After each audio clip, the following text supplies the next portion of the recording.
Hello, I'm that James guy, and today is another day that we get to spend with Wilma.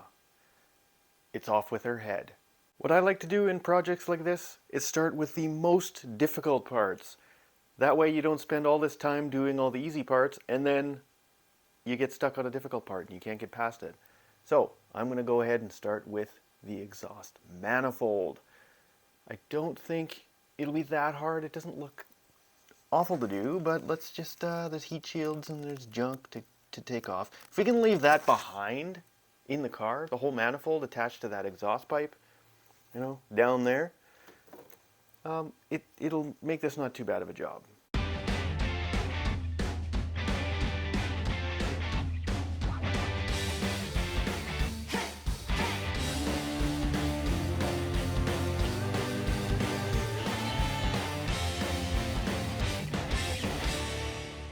Okay, check it out. I got the manifold off. I need to create a bit of slack in this O2 sensor wire maybe, so I don't break anything. As you can see here, the manifold is all loose. I mean, the real reason I really didn't want to leave or take the manifold with it was because of those bolts kind of down here where the pipe meets the manifold. Those would have been extremely awful to get out. Yeah, this was a bit of work getting all these bolts out, but I think I would have had to do that anyway, just to be able to kind of separate everything and work with the head on the bench. So there's the manifold off. That's tuckered me out a little, but that's okay. Or draining the coolant. This is the drain on the radiator. So nice of them for making a drain. Betty does not have a drain. I have to remove hoses in order to drain things. So hopefully that's not too tight and seized up in there. And hopefully it doesn't break. I don't want to buy a rad. Success. This is the fuel line. This is ridiculous to me that the fuel line just kind of drapes over and plugs into the fuel rail up there, but Chrysler, hashtag Chrysler. And yeah, cams out, head bolts out. This should all just come off pretty easy now. Let's get going.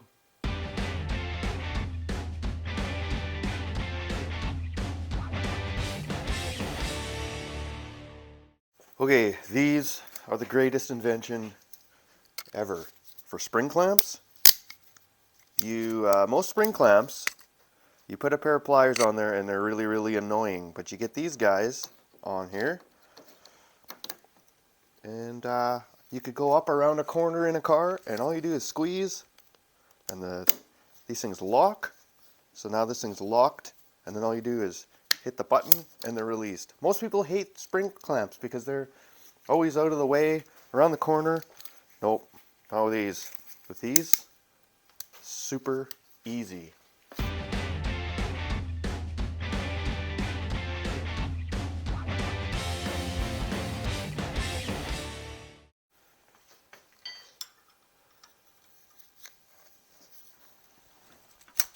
There we go. I actually have a tire spoon jammed in here, and I don't know what I have jammed against, but it's jammed against something that's keeping the cam from turning.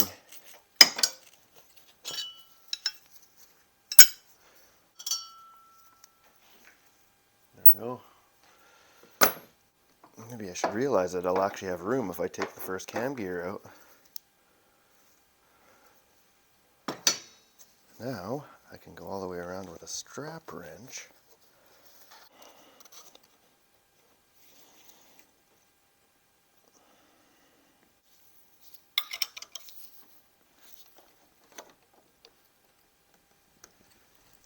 There we go.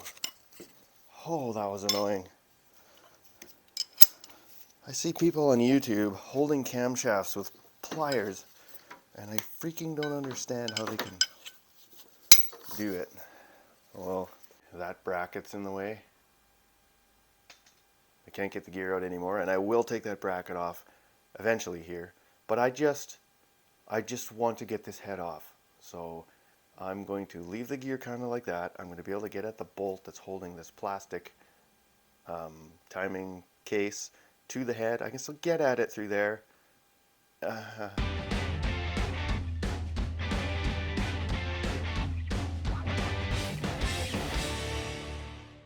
Cylinder head loosening sequence. People always claim that you start from the middle and you work your way to the outside.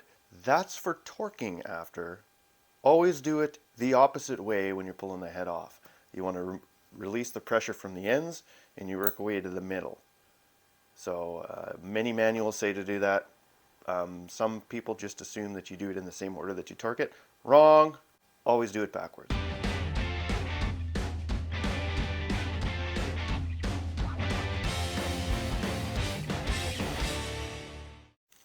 Okay, so the head is loose. You can see it moving, but there's one thing still holding it on the timing side. There was one bolt bolting the dipstick to the side of the intake, and that's what was really holding it. But here, you can see here that the timing belt idler is moving with the head. That timing belt idler is bolted to the head through this timing belt cover. So, and I can't get it off without removing this mount, which means I have to start taking way more things apart.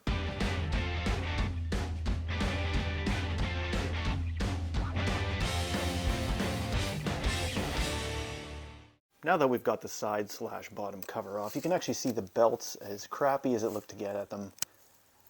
Actually not too bad now. You can actually kind of get it.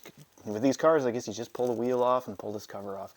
There was 3 screws here at the top holding it up, plus 2 of those plastic kind of body fasteners. Got this cover off here. This is the main bolt that holds the side of the engine and that big bracket to the side of the car. There's actually a motor mount kind of like right here, bolted through here. We'll get to that in a bit. This is a T55. We're going to jack the engine up. Actually, you know what? First, let's get this pulley off. You can also see we've got a bit of oil leak in here. I noticed that upper cam seals were leaking. We're going to have to replace those anyway, get the head off. Yeah, let's have a go at these belts. So there is no automatic tensioner on the alternator side. There's 2 belts. We've got a power steering belt and an alternator belt. You can see here, if you can see it, can you? Here, there we go. You can see this bottom one right here. They were nice enough to put a little kind of a metally thing past it. You can see that thing dangling down there. That just holds the nut on the end. That was nice of them. Nice Chrysler. Once you've got that loosened off, what you got to do is you got to come up top. You can see where I've got the wrench down there. You got to loosen the top of the alternator off.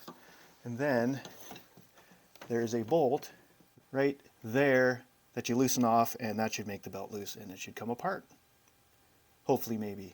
When we're done that, we're going to go ahead and remove the bolt. I'm going to try to remove the bolt from the balancer and pull the pulley off. And then from there, we can probably get the lower timing cover off. And then from there, we can start getting this little side brackety thing and that T55 out right there. And then there's a bunch of bolts. So the power steering pump, probably can't see it.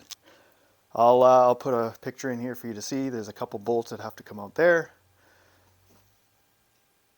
There's a whole bunch of bolts down the side of this engine and it's ugly, but I'll get it out. All right, let's see if she's got what it takes. She's fully charged up.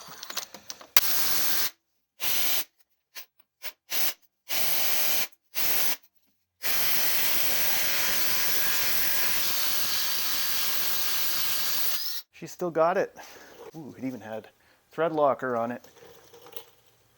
This is still an old NiCad, or I don't know, one of the old Snap-on ones.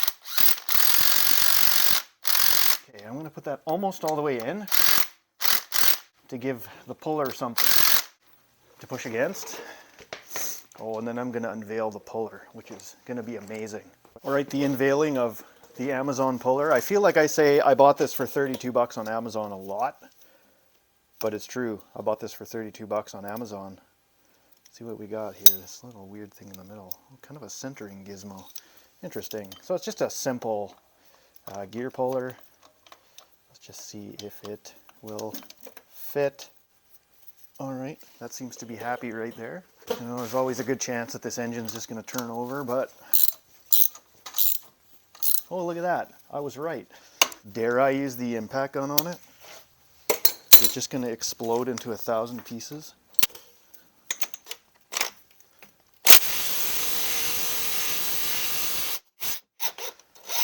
No, that seems to have actually done something. Bottom this bolt out. Let's go a little more.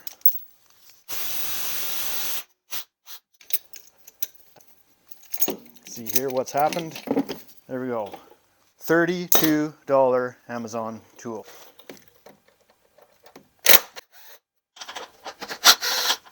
So what you got to do now is you got to remove that 55, that T55 out of there.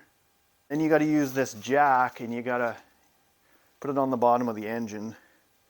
And you got to move the engine up and down as you remove various fasteners.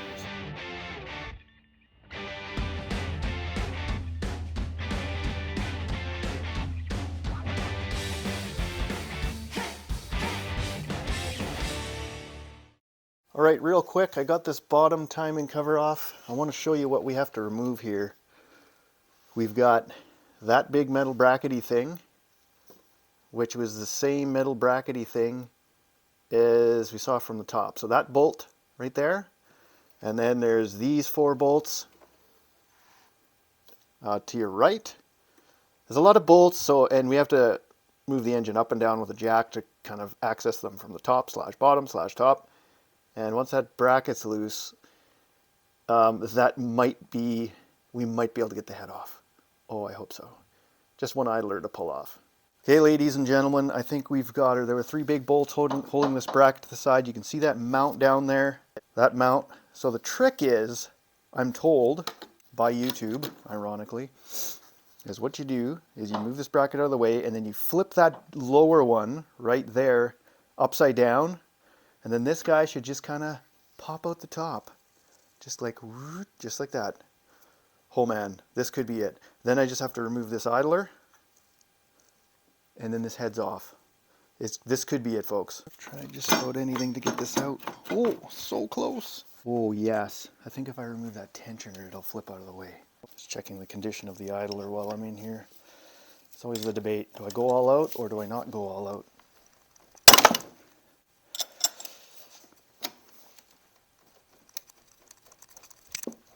Oh, she's moving. Wow, that was tight. Oh, the bracket now spins out of here. Oh, man. That's good. There's a hose that goes up to the thermostat housing that's holding us up too. Now we can pull the head off. Like I've said, I probably said that 100 times already. Anything holding us? No! The hose in question underneath the intake was this guy. Goes up to the thermostat. It was really crappy to get off, but it's off. So you can see here, everything is good, and you can see it kind of confirms our leak down results that something funky is going on with number 2. By funky, I mean funky. I'm not sure. So we're going to go ahead and do a little trick just to see if there's anything obvious. I thought it was the exhaust valve, so I'm going to start there. What we're going to do is we're going to pour some water into the ports. Everyone's going to hate me. It's going to rust, James. No, it won't. It's aluminum. Maybe the valve will a little bit, but who cares? Okay, here we go, folks. We'll start with what we suspect is the bad one. Hey, look at that. See it? We got water leaking out of that port. We'll just do the same for these.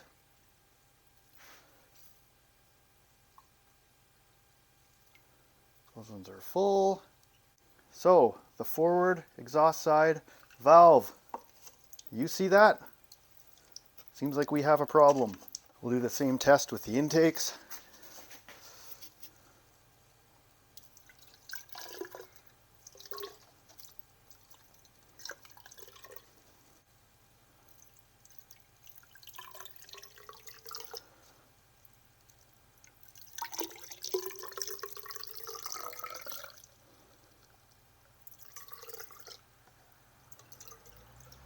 So our intakes seem to be fine. We're going to pop that valve out, hopefully, here. Not that I have the correct tools, but I have a bit of a workaround. I don't have a proper spring compressor, so I'm using an age-old trick here. I've got a nut underneath supporting the bottom of the valve. And we'll just give this a whirl again. Well, one collet's out. We'll do another one. There we go. Haha, it actually worked. So that collet went's a mystery, but oh, I see it. Here comes the magnet. There we go. You can't put it together this way, but you can sure take it apart this way. Okay, here you can see the seat. Try and shine some light on it. It looks pretty mangled, especially in the bottom corner right there. Pretty burned up. This has nothing to do with our timing belt failure. This is just, I just bought a dud. That's all this is about. And then the valve seat itself, or the valve itself, you can see it burned in that really shiny spot there. It was just leaking. So there you have it, heads off. Now I at least know what parts I'll need, why the valve was leaking. Nothing to do with the timing belt failure, it just so happened to be leaking and burned and all that, so we got to figure that out. And yeah, I really want to get this up and running so I can either flip it or rent it out or whatever I'm going to decide to do with this car. But yeah, if this video was helpful to you or at least mildly entertaining, please like it, hit the subscribe button. It really helps me out, and I will see you next time.